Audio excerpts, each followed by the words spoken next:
Well, needless to say, and I could hear it in your sort of whistles and cheers and claps, we are all really excited about tonight's extraordinary speaker. And I am particularly fortunate that I have the honor to introduce one of my personal heroes. As Terry just mentioned, we were very grateful when she was here 5 years ago in 2000 to help us launch our new graduate program, which is, I'm happy to say, flourishing at this point, and many of the students and even graduates from the program are here tonight with us.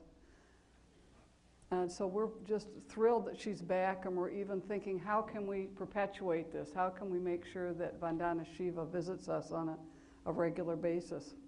Well, I first met her in the women's tent.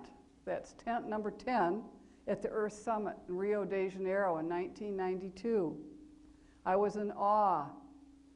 I saw in action the author of Staying Alive, Women, Ecology and Development as she steered events in the NGO forum and within the halls of the official Earth Summit representatives. She's a persuasive author of numerous books, but we also know her to be personally dynamic, powerful, effective, and a tireless worker. Whoop, what's happened to my, I'm okay? Okay, tireless worker on behalf of the environment.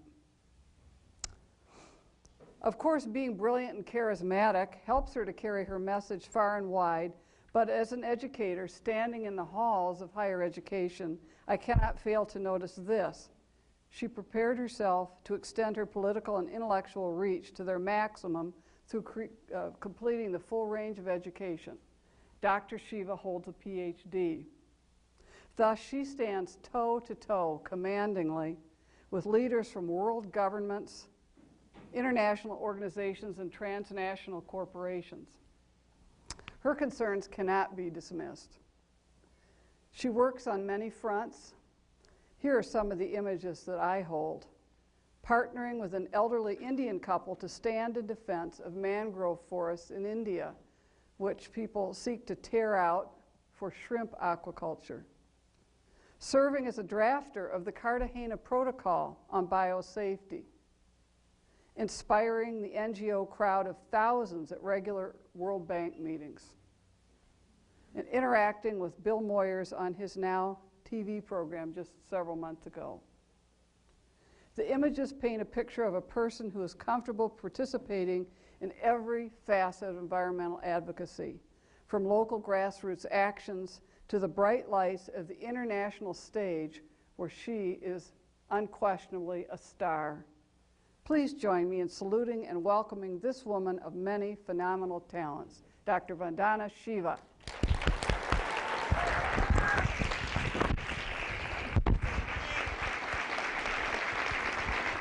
Now, where should we hook it? Should it be hooked? You have to hook that. Where I'm from. Oh, that's good. That's all right. It doesn't show.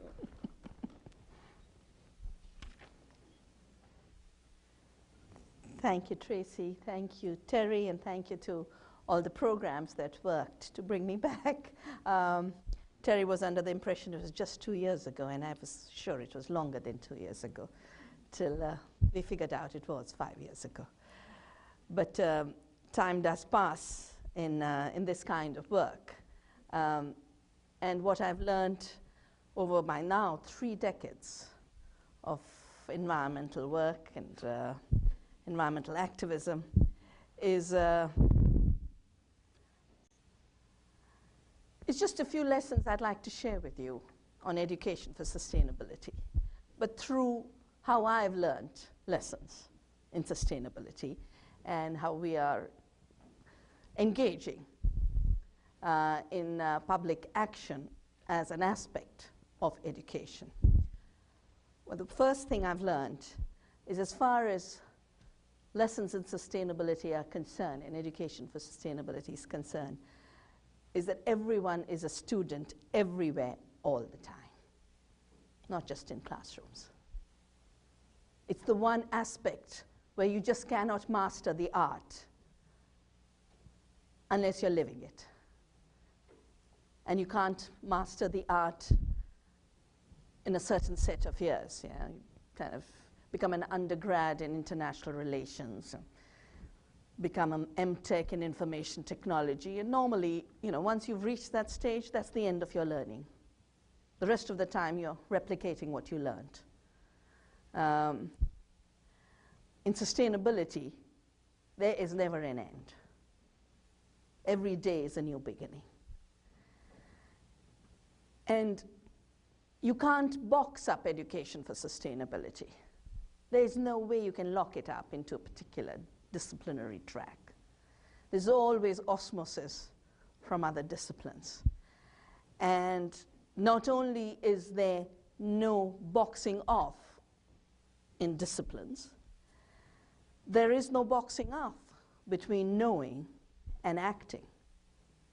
There is no possible division between living sustainability and thinking sustainability.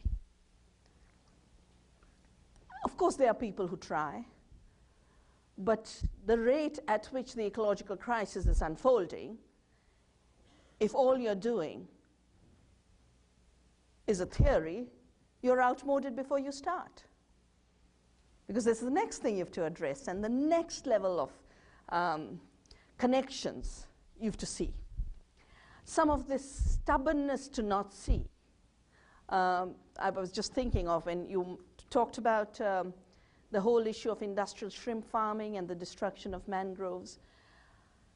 I got involved in it because coastal communities were being devastated by shrimp farms, which literally pump the sea onto the land, as a result of which the seawater starts to seep out. It destroys the farmlands around.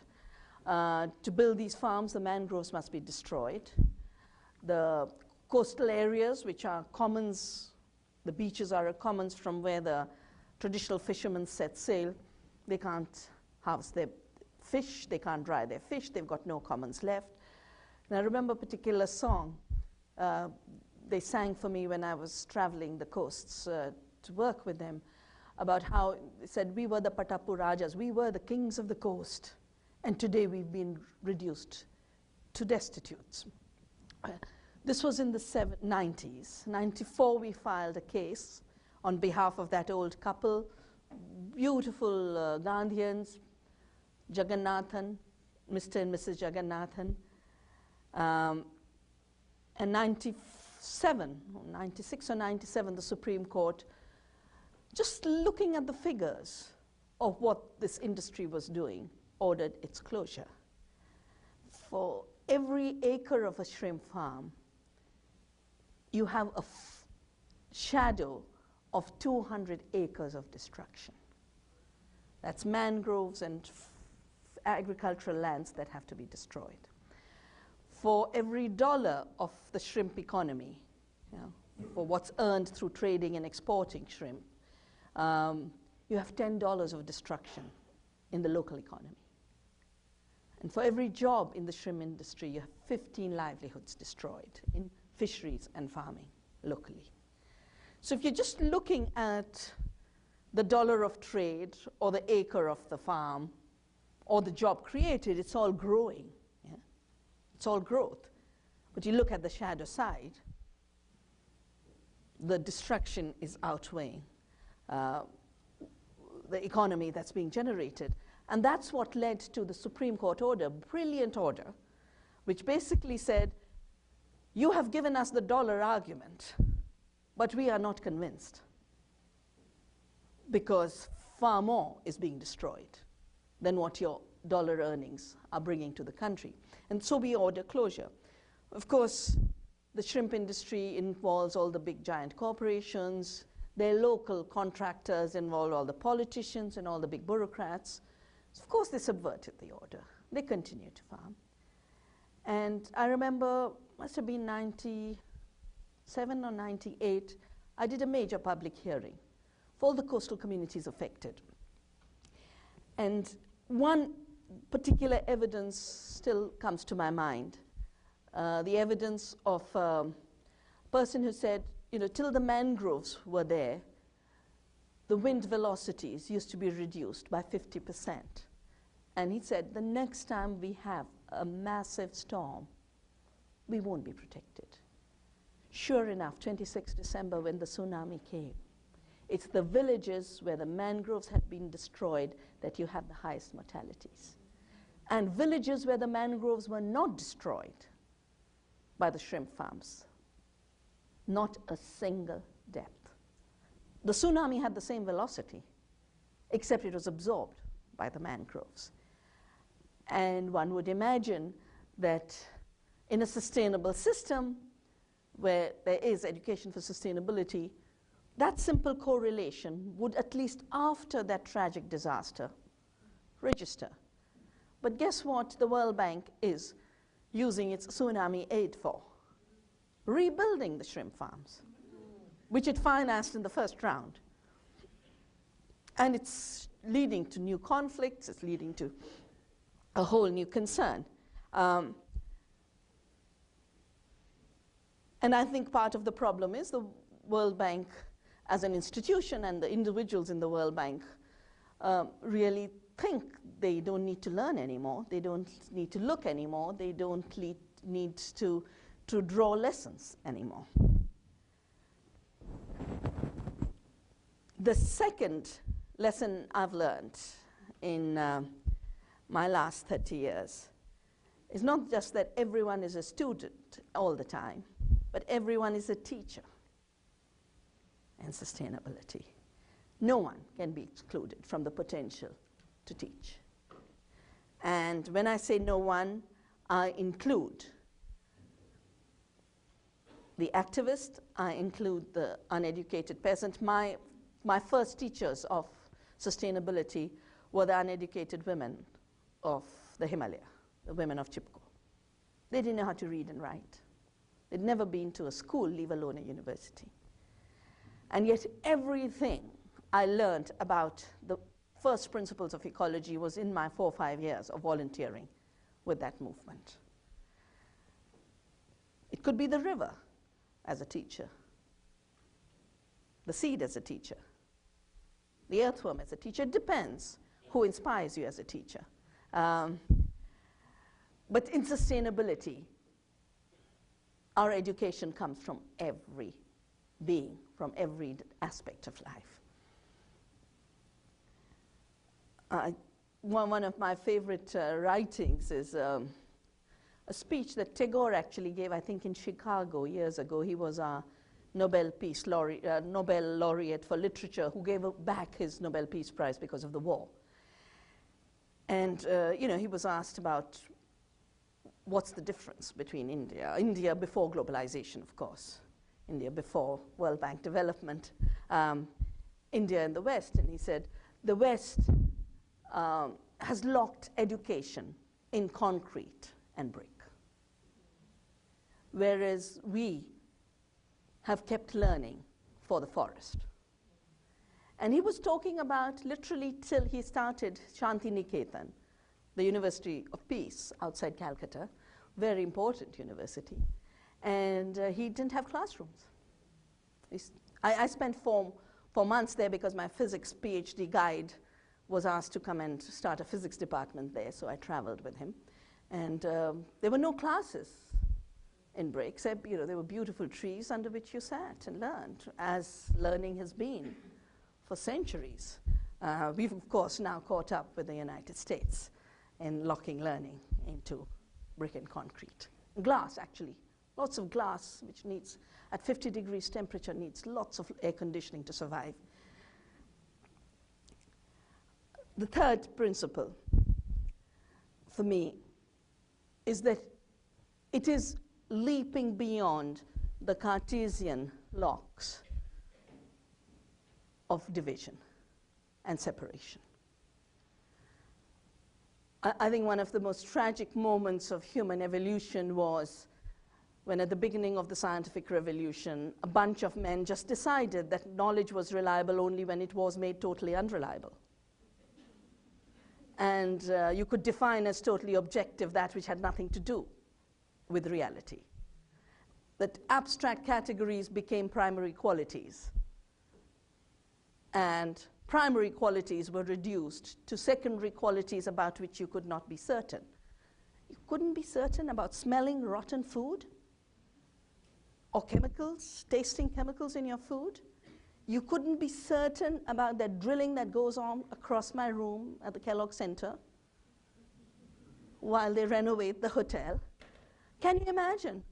To be reduced to that level of uncertainty, that our most basic indicators of relating to the world, through our eyes, through our ears, through our nose, through our tongue, through our tactile sense, all that knowing was erased. And then we was put out with measuring, constructed, abstract constructions. And I believe that has been a very big reason why not only have we ended up destroying so much of the world, but it's also a reason why we've ended up creating so many illusions about, for example, producing more food when we are reducing food availability in the world. The work I've done on the Green Revolution, which I started really because I was so puzzled with the fact that Punjab, the land of the Green Revolution, was at war in the 1980s, particularly in 1984. We'd had an attack on the Golden Temple, after which Indira Gandhi, the prime minister of that time, was assassinated. One of our most violent years. And the Nobel Peace Prize was given to the Green Revolution. I said, it's not hanging together. Why did Borlaug get a peace prize, and why is there war in Punjab? Which part of it is true? So I spent a year and a half doing a study for the United Nations, and eventually wrote the book called The Violence of the Green Revolution, in which I connected three kinds of violence. The violence to the earth, because Punjab might have had lots of financial flows with the credits and the World Bank loans and the subsidies, and if you measure all that, it was booming. But if you look at nature's economy in Punjab, it was being devastated. 150 crops had been reduced to rice in one season and wheat in the other season. One monoculture across an entire state. Then inviting all the pests, which were followed by the pesticides, which then killed all the pollinators, which require then more pesticides. Today, if you go to Punjab and look at a wheat field, you have to hunt for the wheat because the weeds have overtaken. The more they sprayed herbicides, the more the weeds have prospered. And all that didn't happen for free. The first bit of seed and the first chemical came for free. That's what the subsidies were used for. But then the debts started to pile up. And today the farmers are so indebted. And there's been an acceleration since globalization with the liberalization of markets in seed, liberalization of the chemical markets, and the globalization of trade, which has led to dumping, and the famous $400 billion of subsidies that brought the Cancun negotiations of WTO to a halt, depressing prices, the combination of costs of production shooting up tenfold in a decade, and prices of crops dropping to 1/3, has basically meant that annually Indian peasants, according to our studies of empirical data of price collapse, are losing, just in crops. We're not talking plantations, we're not talking non-food production, we're just talking of the mainstream crops, the rice and the wheat and the cereals. Indian peasants annually are losing $26 billion annually. The entire aid budget of the world is $50 billion. Yeah.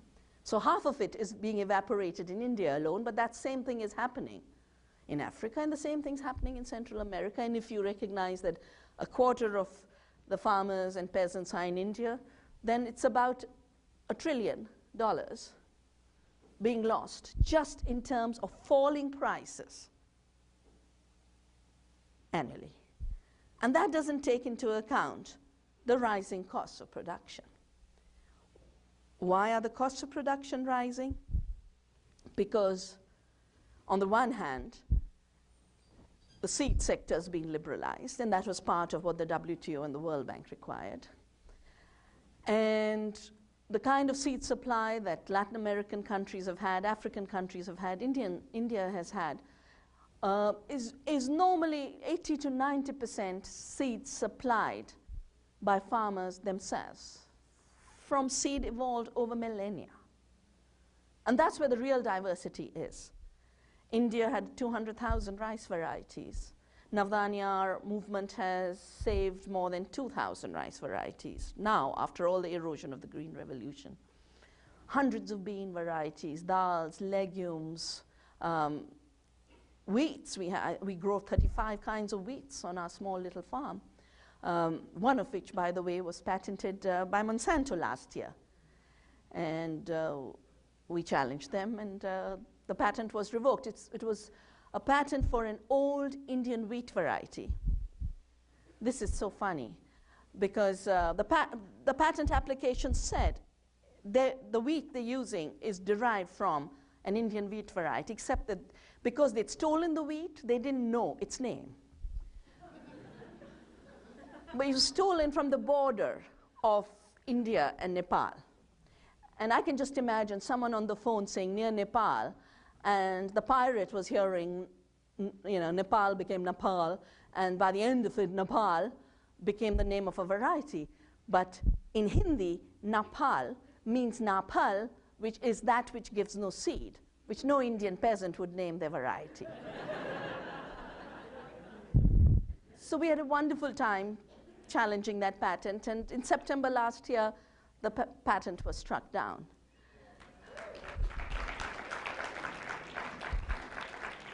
And more recently, on 8th of March this year, on International Women's Day, we won a very big victory against another biopiracy case, the case of neem. And in this case, we took on the two biggest giants. One, a chemical giant, the W.R. Grace Company, but the patent was jointly held by the United States Department of Agriculture. And it was a fun case, because they'd say, how can she bring this case to the European Patent Office? She's not European. And this was, in the European Patent Office court. I said, neither are you. Then they said, well, there are three of them, three organizations joined up, all of us represented by women. Linda Bullard of IFOAM, Magda Alwet, who was president of the Greens, and then the Belgian health minister, and me. And said, oh, but there are three of them, and they paid only one fees. We said, there are two of you, and you paid only one fees. So no matter which argument they tried to use against us, technically on the same argument, they were being caught on the wrong foot. And for us, the neem case was very significant. It was most significant, first of all, because the neem is such a beautiful tree. And way back when the Bhopal disaster happened, I started a campaign immediately, 2 days later, called No More Bhopals, Plant a Neem. I just collected neem samples. And that time, Delhi had not been paved over. So we still had soil, and the trees would drop their seeds, and hundreds of small saplings would come up. Today they can't, there's concrete all over. So I just collected hundreds of these saplings and took them down to Bhopal and distributed them and said, we don't need toxics that kill us. Here's this beautiful tree that does the same job non-violently. And a decade later, we find this W.R. Grace patent. So for us, this was a very, very important case. It was the first case of biopiracy, and it was the first case legally challenged. And we won it after 11 years. That's another lesson in sustainability. Never give up. Never give up. And you don't give up when you hold hands. In every issue in which we've been able to take on big power, it's when we have stopped locking ourselves up in boxes. Yeah. I didn't fight the neem case as an Indian. We fought the neem case as a global solidarity of citizens, defending the biodiversity of the world, defending traditional knowledge, wanting to recognize the tremendous contributions that have been made by local communities, especially women, and yet recognizing that neem or any other plant that heals, gives us pest control properties, or gives us wonderful seed, needs to be available for distribution in the world, just as Mexico gave the world corn. Can you imagine where we'd be if the Mexicans had behaved the way Monsanto behaves now, royalty first? There'd have been no corn. There'd have been no amaranth. There'd have been no potatoes in our diets. There'd have been no squash. There'd have been no rice. None of the crops that feed us across the world would have been in agricultural systems because they've all moved through a generous giving. And there's a person who works a lot for Monsanto. He's Indian origin. He works in the University of Tuskegee. He runs something called an Ag Bio website. And he said to me once in a debate, oh, you know, we wouldn't have been farming if my grandfather hadn't been a biopirate. I said, did he patent the seeds? No. But he exchanged them. I said, exchanging is not piracy. Generosity is not theft. So exchange becomes piracy when you take for free and then want to treat it as your monopoly, and worse, your invention, as if it came out of your head. You know, the Cartesian disease continues. Everything comes out of the head. Intellectual property, the very term intellectual property, is defined as property in products of the mind, as if seeds pop out of Monsanto's head. Can you imagine? Property in products of the mind to cover seeds, genes, cell lines, microorganisms, Dolly the sheep. Poor Dolly the sheep. Remember, she was created by Ian Wilmot. And when all he did was mess her up. You know, 272 of the fused cells led to mutants. They were just flushed down. They tried to sell them as ground meat, but citizens stopped that. But one became what I call a short-term sheep. She's now in a museum. She didn't live a few years on display, but enough time for him to be called the creator and her to be called the created. But he's now wanting to clone humans after having failed in dealing with sheep.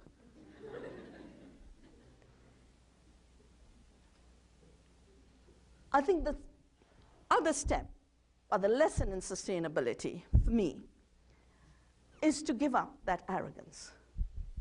The arrogance that came with the series of projects of domination, whether it is colonialism, or it's patriarchy, or it's reductionism parading as a scientific revolution, or theft of raw material and takeover of territories parading as the Industrial Revolution. I don't know how many of you have read this new book by Jeffrey Sachs. Wow, you don't know about him. He actually runs something called an Earth Center, and it's supposed to be the brain for the Earth now. You know, one more of those. Fully knowing, absolute. Well, I haven't read his book. I have to buy it on this trip, but I did read the Time magazine about 2 weeks ago, in which the cover story is his article, which is a summary of the book. And, you know, of course, all these big guys are always going around ending the very things they've created. So he's talking about how to end poverty. And it's brilliant because he talks about how, he says, first we were all poor. Then we had the Industrial Revolution, and some of us got rich and the rest got left behind. So tell that story to the Native Americans. They didn't get left behind, they were pushed out. Tell that story to the Africans who were put onto ships to be brought as slaves to work on the cotton farms. Those factories would have ground to a halt without that slave labor. Tell that to the indigo farmers in India who were forced to grow indigo and could not grow food and were starving when Gandhi came. And then we had this huge resistance. And people started to say, I would rather die than grow indigo. I will not grow indigo. And the Champaran Satyagraha, as it's called, was the refusal to grow indigo, just as the salt Satyagraha was the refusal to pay salt taxes. poverty came out of systems of dispossession. Poverty was a product of land being taken away, and today's poverty is a product of biodiversity being taken away, water being taken away. There is not a human being on the planet who is not intelligent enough, creative enough, productive enough to not generate their livelihoods given resources. Another line in Jeffrey Sachs' brilliance is, people are dying because they don't have $1 a day. The people are dying because you took away their water. You know, that's where cholera deaths increased. South Africa, Johannesburg water privatized. 300,000 disconnections. People turned to contaminated water. They got cholera, 300 people died. They might have been earning $5 a day, but you'll be quite dead if you're having to drink contaminated water. You could be earning $10 a day, but if Monsanto wants $20 a day for its seeds and chemicals, you'll still be poor and you'll still be indebted. And that's the part of the picture that is not being internalized, because this boxing out is a boxing out as externalities. The ecological costs, the social costs, the human costs of a privileged redistribution. It's a revolution from the top. And on the top, in this revolution from the top, is literally the ultimate privatization of life. It's like a greed so insatiable that it cannot stop. You know, Marx talked about surplus labor. No, what's being appropriated is life itself. We're not talking about inequalities now. We are talking about a world system in which 2/3 of humanity will not have the ecological space for survival. Neither land, no water, no biodiversity, because all of that is being transformed into private property and commodity. And in a world in which there's already a water crisis because of a green revolution that required 10 times more water, because of industrial pollution that did not know how to create efficient systems to produce goods and services. Just two products in India that today are very, very important in pollution: leather and sugar. You know, traditional technologies of leather production didn't need water. They managed with very little bits of water. They didn't need rivers to contaminate. Today, leather factories are the most polluting of the industry. And our traditional sugar making didn't need a drop of water. Today, the sugar factories are some of the worst sources of pollution. So your entire industrial pattern, which did not take water into account in defining efficiency. It defined efficiency in terms of how many fewer people are involved in production. Labor was treated as the only input, not the resources that were wasted, as a result of which you created two massive problems: the ecological crisis of wastage of resources and the social crisis of wastage of people, reflected in unemployment. Today, there is no economic system in the dominant thinking which says, here's a place for people. Here is a place for engaging people's creativity. Here's a place for engaging people's productive capacity. Every measure of efficiency and productivity is get rid of people fast. But a planet with surplus people and abused resources is not a planet generating sustenance. So the two economies the dominant system is not able to address are the economies that sustain us: the economy of nature and the economy of sustenance. The babies we look after during the periods where they cannot engage in economic transactions our friendships, looking after each other in periods of need, when you're ill. That economy, a wonderful feminist Hilkka Pietila from Finland did a study on this and worked out that 70% of the economy, when measured in terms of human energy, is the economy of care. It is the economy of sustenance, and also happens to be, because of division of labor, the women's economy. And what is called the economy is one little thin bit, except that it's and I look at it as, as a triangle with the base as nature, robust, resilient, supplying us water, soil, biodiversity, the atmosphere. And then you've got the sustenance economy where people meet their needs. Then you've got the market economy.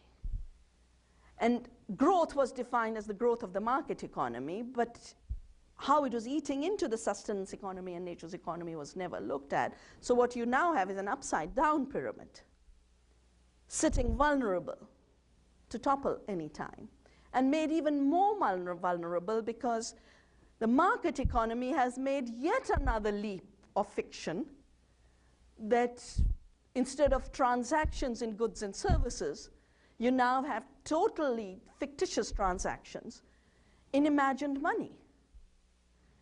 And so much of the brain power of humanity is going in how to create that fiction of wealth. $3 trillion a day, 60 times more than what we can produce on this planet. And that hungry money then needs to invest. That hungry money needs to then own that river, own that forest, drill in Alaska, and find every last place to turn money into more money. Because protection of people's lives and protection of fragile ecosystems has happened because there were hands-off laws. You won't drill in nature reserves. You won't put factories in farmlands.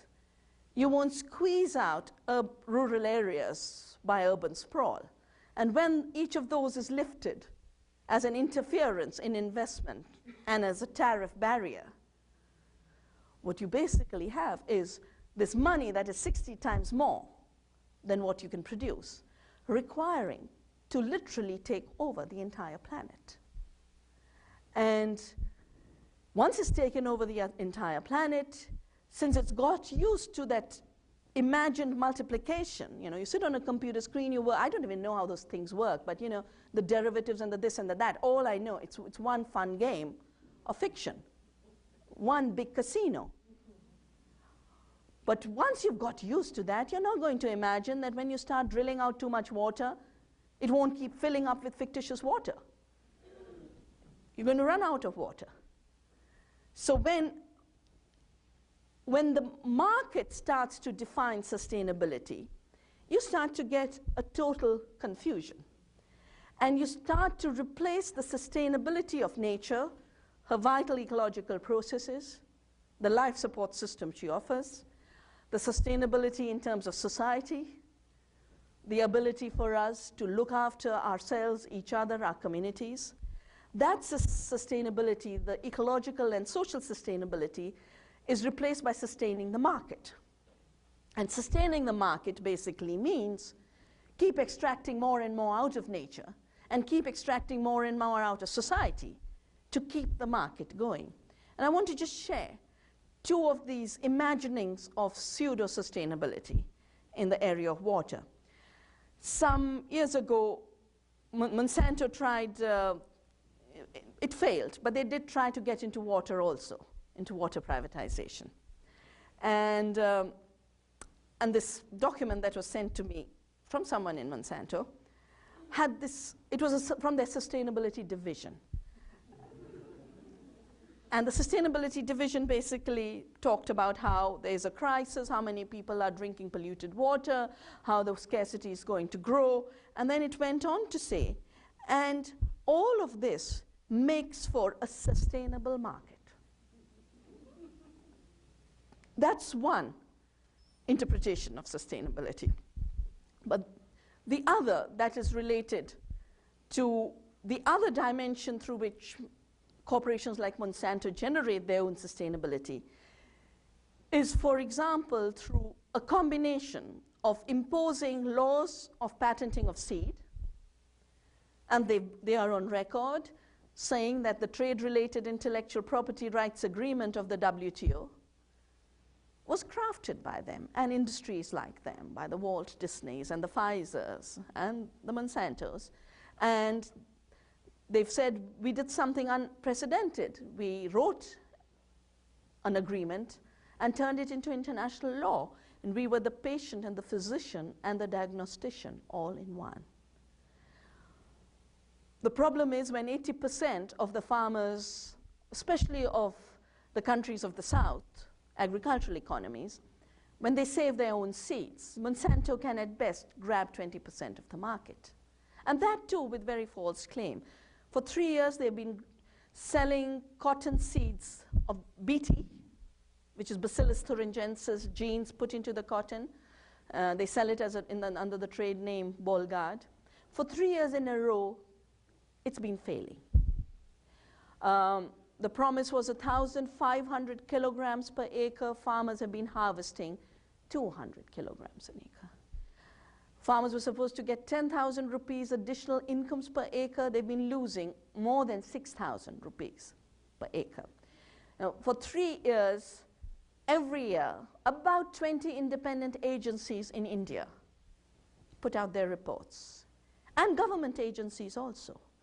This year, the government of Andhra Pradesh has sued the company and said, you will have to pay our farmers compensation because they've lost so much. And Monsanto has sued the government in return to say, you don't dare interfere in our market. And it's going to be a very, very important issue.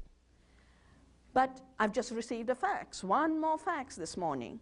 Monsanto's claiming, because we just had a very big meeting on the failure, saying farmers are getting 15% more and earning 5,000 rupees per acre additional. And of course, they hire the Arthur Andersons and the A.C. Nielsen's to spin reports for them. But that's not all they do. They also then try and corrupt governments to make sure the farmers don't even have their own seed supply, so that the farmers are in a total seed slavery. So the sustainability of the seed, sustainability of biodiversity is then replaced by sustainable dependence on a single giant corporation for seed supply. And we are fighting those kinds of seed laws in India. Similar laws have been introduced under the Iraqi Order No. 81.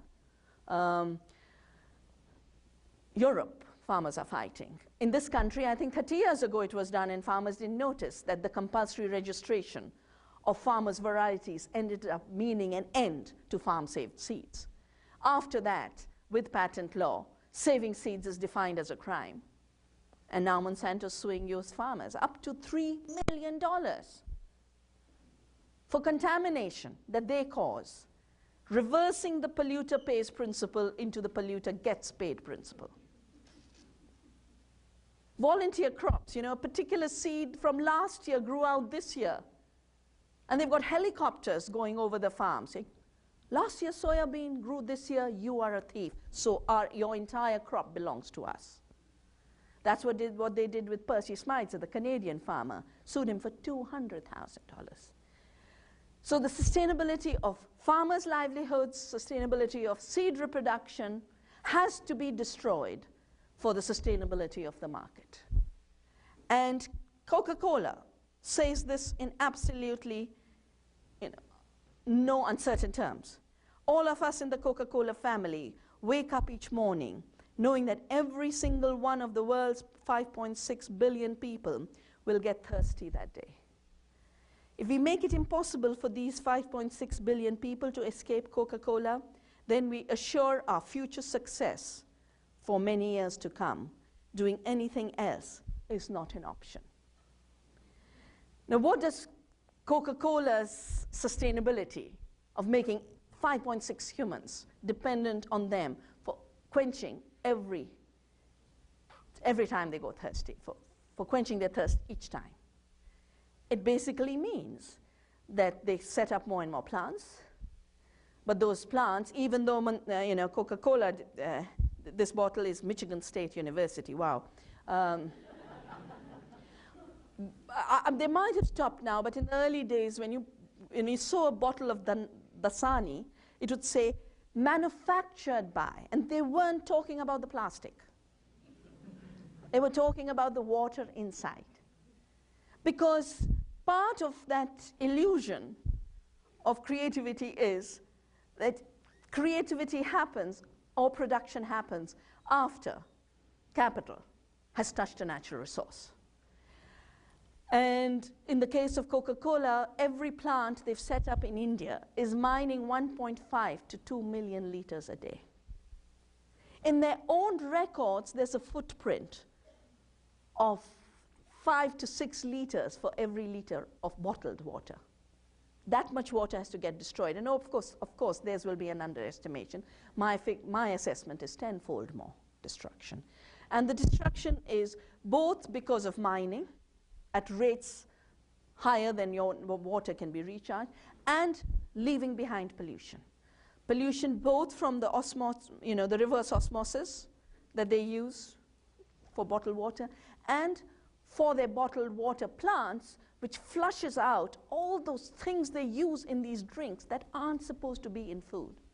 Phosphoric acid to give you a kick. This thing that you use for anti-freeze, for cars, ethylene glycol, they put that in tropical countries so that the temperature is reduced and you get an extra kick. All of that is then flushed out into the wells. And when they did this in a well, in a region called Plachimada in Kerala, the women organized because they were having to walk 10 miles to find water. Every home in Kerala has a well in their backyard. Kerala is the highest rainfall zone in India. Kerala has never had water scarcity, and Palghat has never had any water scarcity. But after Coca-Cola, they had a water famine. So women organized and was successful in shutting the plant down, but it's been successful in trying to get it reopened by reversing a court order. I've just got that message this morning. If it had come to me before I left, maybe I wouldn't have been here. Maybe I'd have had to rush down to Plachimada. But every place where Coke exists is a Plachimada. And my Lama, this old woman, tribal woman, absolute, ultimate dignity and strength.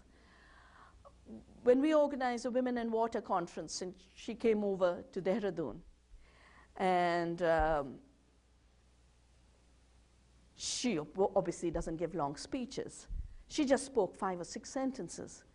And one of her sentences was, I want everyone in the world to know when they drink Coke, they're drinking people's blood. Because do not forget where this comes from. And I think that to me is really the final lesson about sustainability. To be able to be aware of what is the beginning and what is the end of our production and consumption system. Where do things begin and where do they end? For contaminants, where do they end? For natural resources, where do they begin? They don't come out of magic. Those plastic bottles are piling up daily. And as we are made to distrust our taps, as we are made to allow our public utilities to collapse, as we are made to imagine this is where our water security will lie, not in our aquifers, not in our rivers, not in our lakes, but in the plastic water bottle, we are making sure that most beings on the planet don't have water, that most human beings don't have access to water, and after a while, nobody has access to water. This is a recipe for wiping out the hydrological miracle which allows us to live on this planet. And one designed for this wiping out is these massive rerouting of rivers, taking all the Canadian rivers to take them to California, and taking all the Indian rivers and to the big cities where the rich are. In Delhi, we have a big privatization going on with $100 million loan from the World Bank. They're trying to bring the Ganga water from North India, from the Himalaya, to Delhi, to then be sold only to the rich colonies because only they can afford to pay 15 times more. And of course, all this will be done by Suez, one of the world's big giants. We have a beautiful movement saying the Ganga is not for sale. And it's been successful in forcing governments to say, sorry, we can't supply you Ganga water, otherwise we're going to have a revolution of people. You know, we're going to have farmers destroying these pipelines. We're going to have spiritual people who treat the river as sacred and refuse to accept it commodification, throwing us out of political power. That is a lesson in sustainability. And that education for sustainability, in the final analysis, I believe does two things for us. The first is it shows us that every action is an education. That it's not that there's education in the classroom and action on the streets. Every engagement in transformation is simultaneously educative, both for those who engage as well as those who are affected. You know, what we have achieved through things like our NEEM campaign is amazing in terms of the literacy we have spread on intellectual property. We have managed to teach more people about WTO and intellectual property than all the university classes of the world, just by laying bare what this means. And not just laying bare how an irresponsible, unconstrained system of organized greed is devastating the very basis of our life, but also simultaneously to enable us to celebrate the miracle that is life. And that is why, for me, the final lesson in the education for sustainability is about learning again how to inhabit the earth as home. Not as a strange place, not as if as we were citizens from Mars, and not as if those silly gadgets and prisons they've created in US airports for homeland security is home. You know, I mean, I look at it, I sometimes sort of, when I come to this country, I can but smile, you know, it's the most ridiculous transportation system in the world now. The way people have to queue up, take off their shoes, and nearly go strip, and, you know, and then every time they check you, they tell you they're going to be abusive, and, you know, and they tell it to you 3 times over, and I tell them, I've heard it, I know what you're going to say, I know what you're going to do, just go ahead. And re-inhabiting the world as home means re-inhabiting the world and the planet as home for the security it gives us. That is where sustainability lies. It also means experiencing life as a very secure member of the Earth family. Nothing to me is more secure than being able to sit on in our organic farm and watch the pollinators flourish, or the ladybirds come back to the wheat plants. And in this amazing journey of experiencing sustainability, what it does is more than sustainability, because it actually teaches us again how to be Earth citizens, how to reclaim not just our responsibility to take care of the Earth and of each other, but with that responsibility to be able to exercise the rights that we have as citizens of the Earth to protect everything it offers us in terms of making it possible to live. Thank you.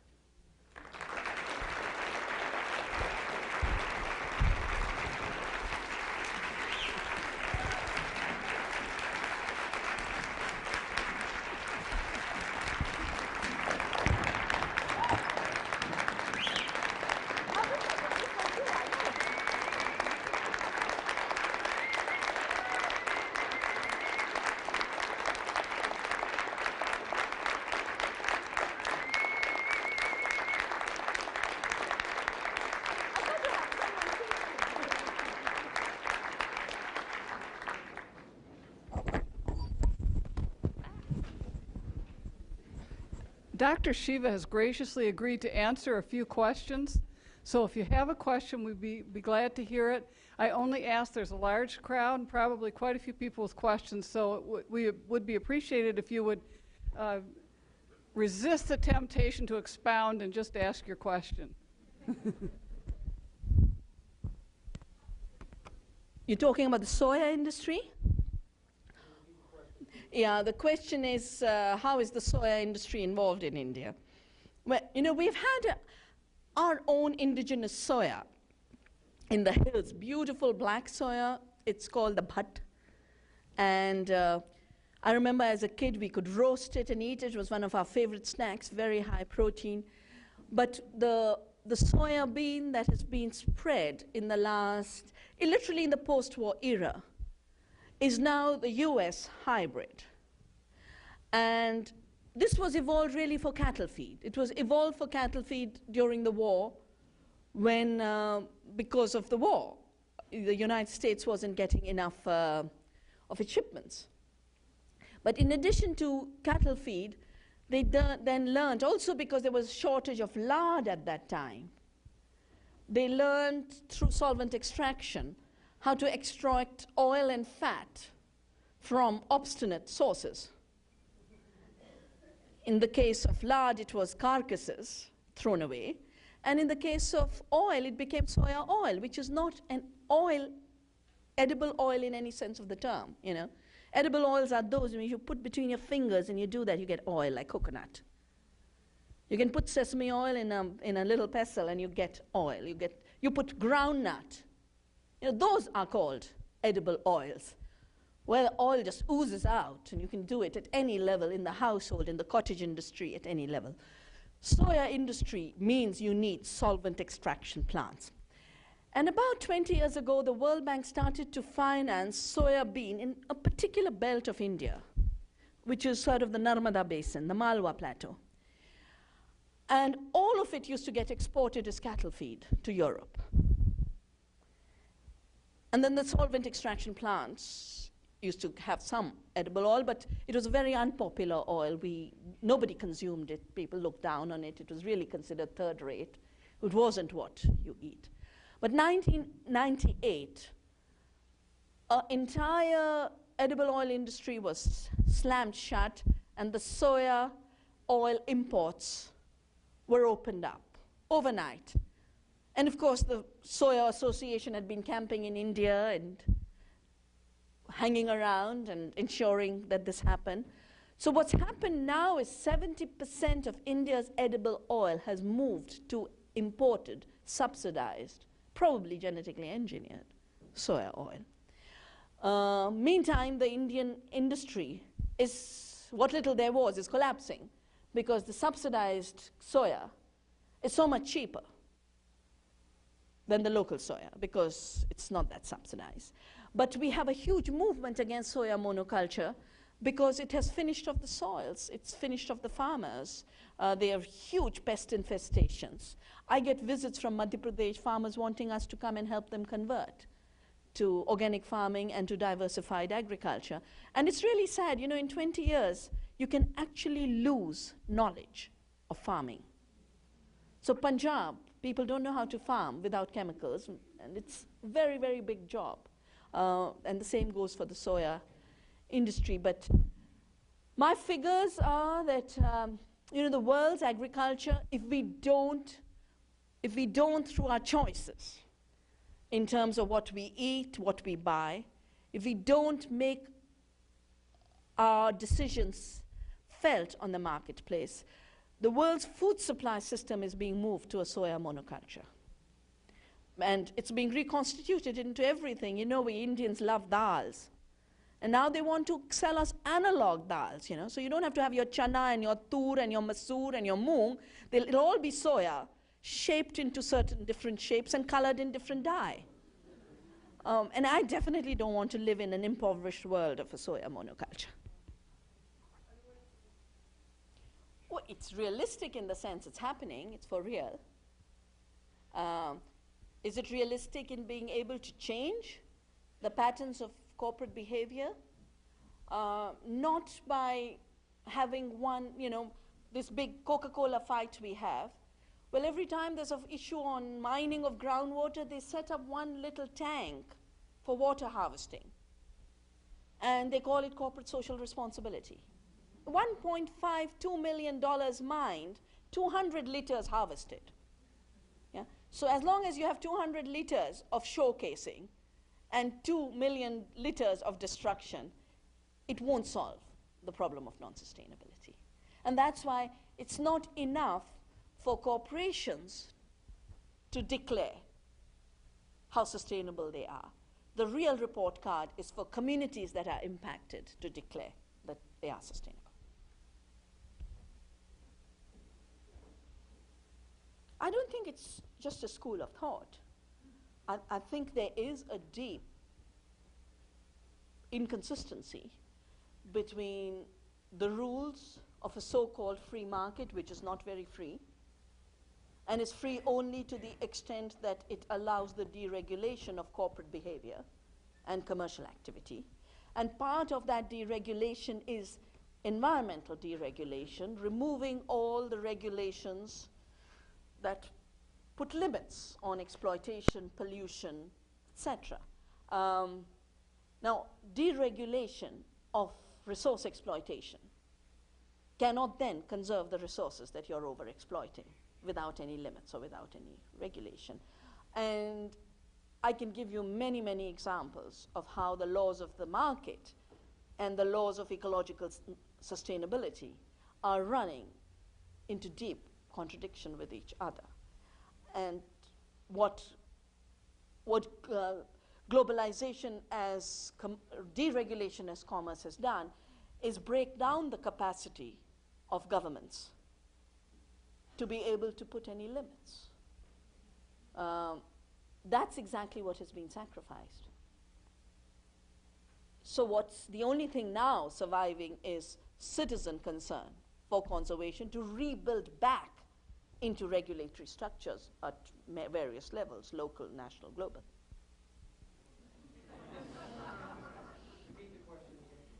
The question was about my reaction to the appointment of Paul Wolfowitz as the new president of the World Bank. I'm actually quite happy. I'm happy not because I see him as improving the World Bank, but I'm happy because he will make naked the economic warfare that the World Bank does unleash. You know, since 1985, I've been forced to engage with the destruction caused by World Bank. But without Wolfowitz, the World Bank could look like a good development agency that helps poverty.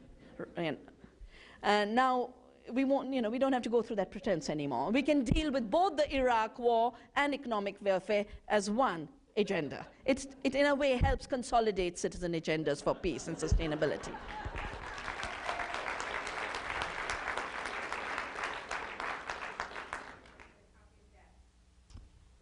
Well, I think we've just kind of reached the stage where things can start getting ordered through the website.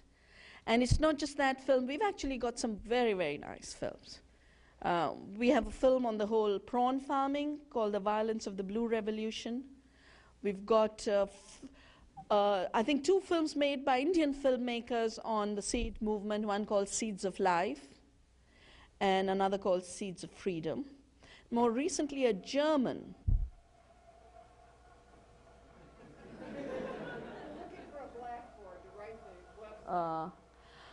and a German filmmaker has made a very, a very nice film on corporate control of seed as well as life out of control.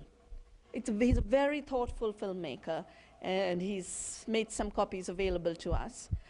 Our website, the Navdanya website, is navdanya.org, Navdanya. And this is not a reshuffle of my name. Some people actually think that. No, it means 9 seeds, and it's the name I gave to the movement for saving diversity. Navdanya, Navdanya. And the usual wwws and all of that. .org. And on that site, you will find the publications, you'll find the films, but you'll also find announcements of the short courses we do at the School of the Seed. We call it the School of the Seed because we do learn from the seed. And you know, they're very nice courses. And some of the courses involve excursion, you know, exposure tours to communities which are actually doing this work of building sustainable economies and reclaiming their self-rule over their water, over their seeds, over their biodiversity. Well, I think everywhere in the world we need to recognize that every step of pushing people into poverty and unemployment is used as another step to create economic colonialism. So after people are rendered hungry, then GM foods are brought. And then when you talk about the hazards of GM foods, the whole issue of poverty is raised. That they can't afford quality, they can't afford organic because organic has been made artificially costly by subsidizing the chemical and genetic option. The same goes for water. And I think every time communities are artificially impoverished, it doesn't mean they get further hydrologically impoverished and nutritionally impoverished. And that's why I keep talking about the three economies. That making the market economy grow at the cost of nature's economy and sustenance economy is no way of solving a poverty problem. It is a sure way of increasing the poverty problem. And I think that kind of work needs to be best done regionally. Because otherwise they will take each vulnerable community, create a new commodification system through that, and then keep enlarging like a cancer from there. And so basically I'm saying you've got here, you have a huge university, not that far, I was told this afternoon by the group that had come, just 1.5 hours drive. And I think the problem of Highland Park, it's called, the problem of Highland Park should be an issue of all the concerned citizens of Michigan. Anyone engaged in economic justice and anyone engaged in ecological sustainability.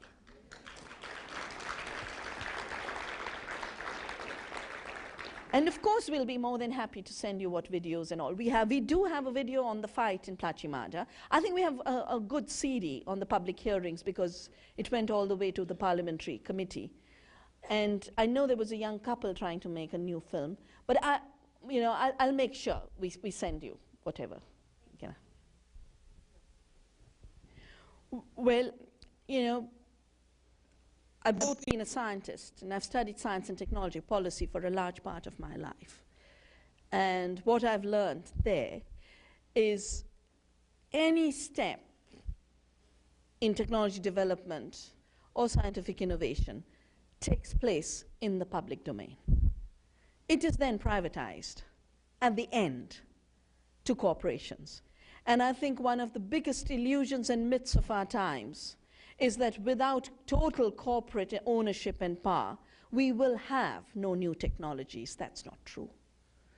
You know, the early work in gene splicing was all done in universities. It's a different matter. It was rushed to Wall Street and is now patented by the DuPonts and the Monsantos.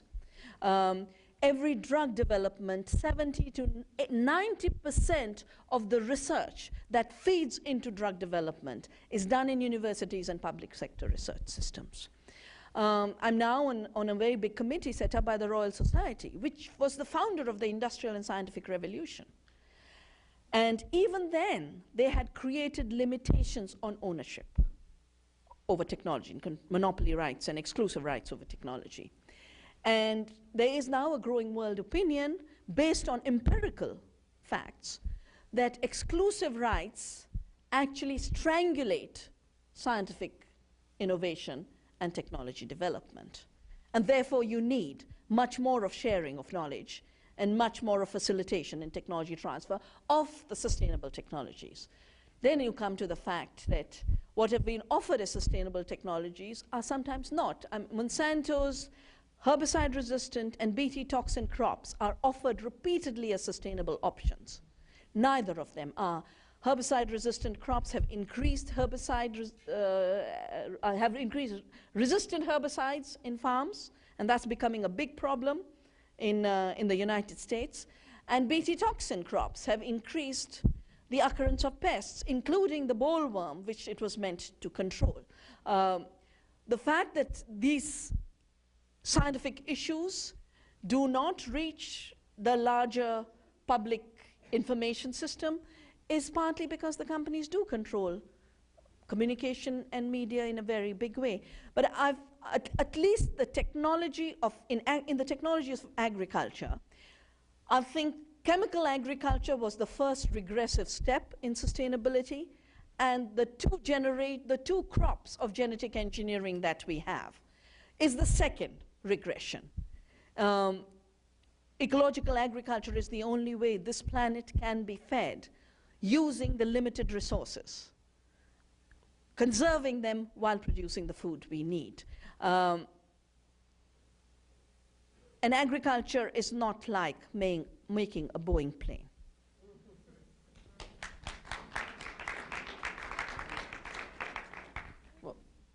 Well, I think the first step of healthcare is to not create ill health. The first thing we need to strike off our list is junk foods, and recognized today by the WHO as the cause for the biggest disease epidemic of our times. The second is not criminalizing knowledge systems that cure. You know, the witch hunts were the first criminalization. You know, who were the witches? They were the knowers of healing. In this country, every alternative system of medicine is hounded out. You know, in the United States, you cannot treat cancer through alternative therapies. In Europe, it's all recognized. In India, 70% of all healthcare is still indigenous systems like Ayurveda, Siddha, Unani, and folk medicine. And we need to maximize that. That doesn't mean the one rare herb in the Himalaya should be exported all over the world. No. There'll be plants, healing plants in this continent as there'll be healing plants in Europe, and I think we need to turn back to the healing plants again. And the third issue is where there are synthetic medicines, new molecules, new healing through chemistry, we need to remove the patent restrictions. You know, India just was forced, literally, through the corporate influence, as well as the US. I mean, you know, Condoleezza Rice visited us just a few days before our patent law was changed. And I want to just, you know, as an aside, remind you that 2002, we had the horrible genocide in Gujarat. And in the shadow of that genocide, and I've talked about it in my book that's, I think, out now from 7 Stories called India Divided, a patent law, our second amendment of the patent law was made. And at that time, the United States didn't say a word about Narendra Modi, the chief minister. But now suddenly he's a human rights violator. Because at that time, the BJP was in power and they were being used to change India's patent laws. Today, it's the Congress in power and the BJP has been used and thrown away. But the Congress just brought a new patent ordinance and then voted through, which both brings patents on seeds, and we've got a non-cooperation movement going, but it also changed the patent laws on medicine. India is the cheapest source of medicine in the world.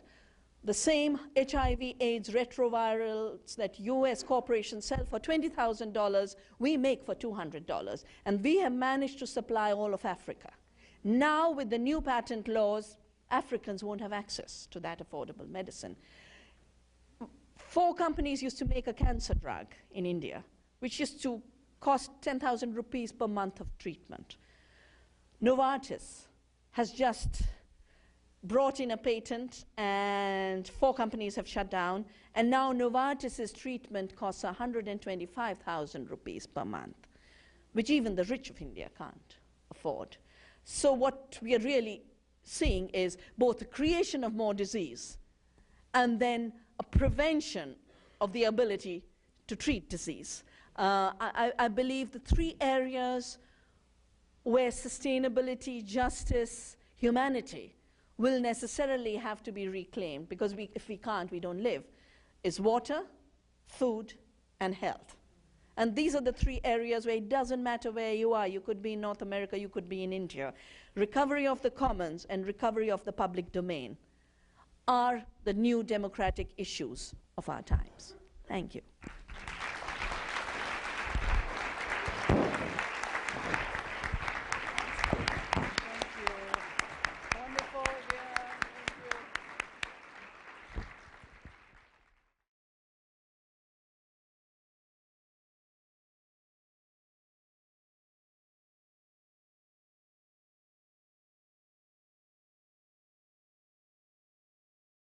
This has been a Media Mouse production.